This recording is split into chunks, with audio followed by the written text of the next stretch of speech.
It's not such a long time since Prime Minister Boris Johnson was eager to buddy up with Donald Trump. You know who this is? Does everybody know? But was this just a strategic political relationship? Or is there a legitimate comparison?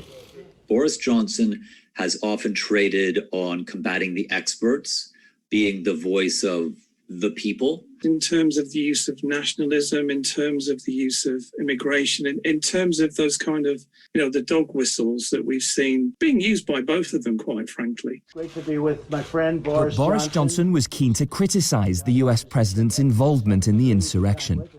So how do Brits feel about Johnson dumping Trump and Johnson's prospects with Joe Biden? When people are usually doing well, people will tend to support you. But when the ship gets rocky, they'll think about putting the life jacket on and heading into the dinghy. That's the nature of people. And politicians are no different in that regard. Boris Johnson will do the best to make things work for Britain. And whichever president happens to be in the White House, British Prime Minister will do their best to get along with them. We call him Baby Trump here. My friends call him that. So yes, it's we're hoping there'll be some change over here as well.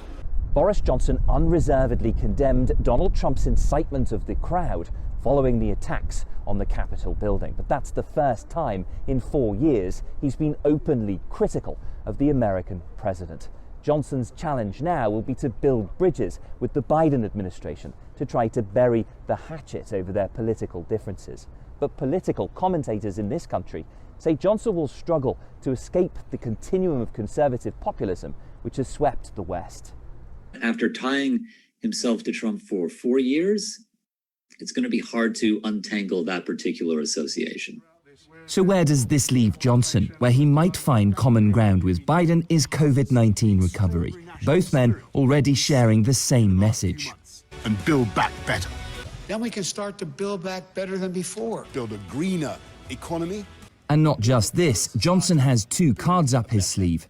In June, the UK is hosting the G7 and a global climate change gathering in November. The Biden administration is going to be much more pragmatist because it's going to have to be. It's going to have to reach out. It's going to have to rebuild. It's going to have to reestablish faith in the United States of America. And I think that does create an opportunity for Prime Minister Johnson. Both leaders will soon be battling to find common ground. For Newsy, I'm Luke Hanrahan in London.